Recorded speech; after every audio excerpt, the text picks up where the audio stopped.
Hey everyone, welcome to Scary Movies. This week I want to take a look at a couple of QB hits that quarterback Mike White was on the receiving end of, unfortunately, that were not called as roughing the passer. And while I think most fans are pretty comfortable with that, I did want to do a deeper dive on this because I do feel that overall, based on what I'm seeing from social media and the NFL and fan world, these hits are being seen as special in some way. And what I'd like to further throw out there is if this occurred on special teams, maybe during a punt return, or even as a ball carrier, running the ball, we probably wouldn't be garnering this much attention. Now, for the most part, this Ed Oliver hit that we just kind of glossed over a little bit, everything we're going to talk about in just a minute for the Matt Milano hit is also going to apply. Very lucky in that the hits were nearly identical in substance. But I do want to pause for a second here to talk about something we're going to cover in just a moment, which is the passing position. Now, as Mike White, we're going to go back a couple frames, throws a pass, and this will apply to any quarterback. The right hand comes forward, unless you're a left-hander. The other hand comes back, hips rotate.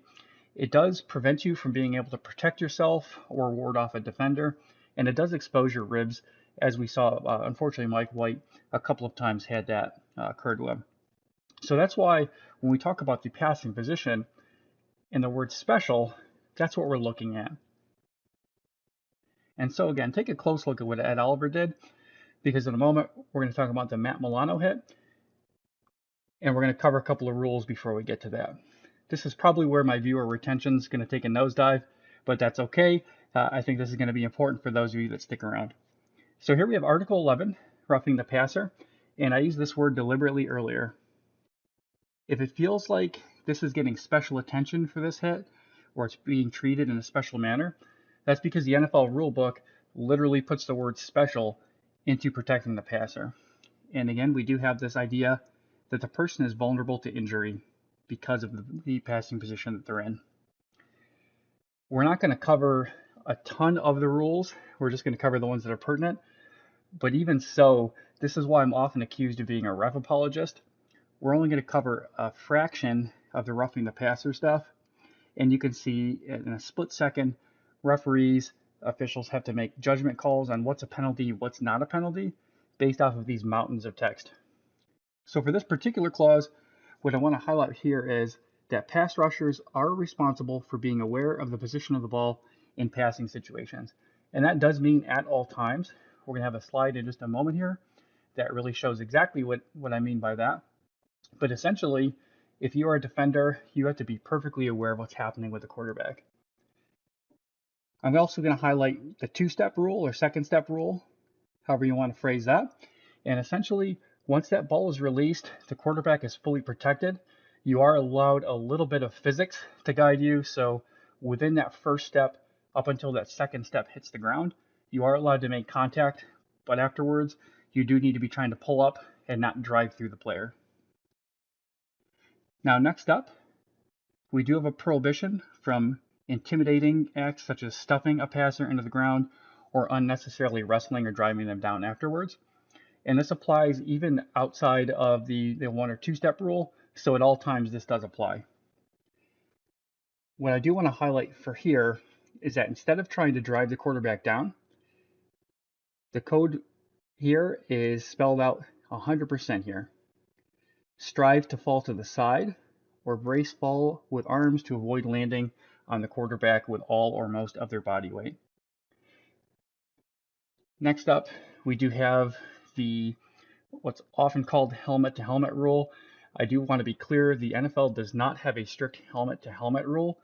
Typically the wording is head or neck area, and you do see that in the middle here. And then there's usually some language on what you're not allowed to hit the head or neck area with. Feel free, pause if you want, read all of the text, or go to the NFL rulebook. But essentially, you shouldn't be hitting with forearm, elbow, shoulders, or any part of your helmet to another party's helmet or neck area.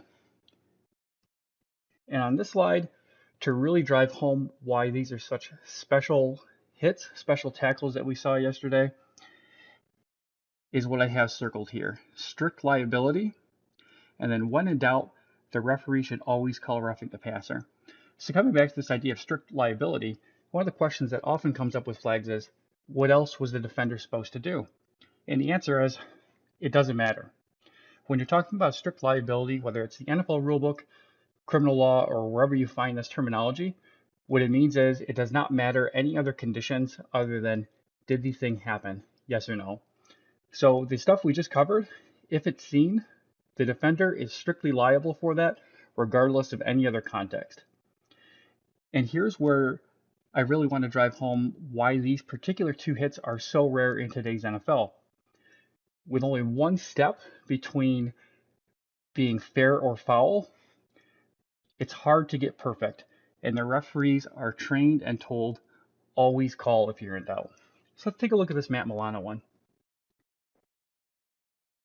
As we see him approaching, I'm going to pause here before he reaches quarterback Mike White.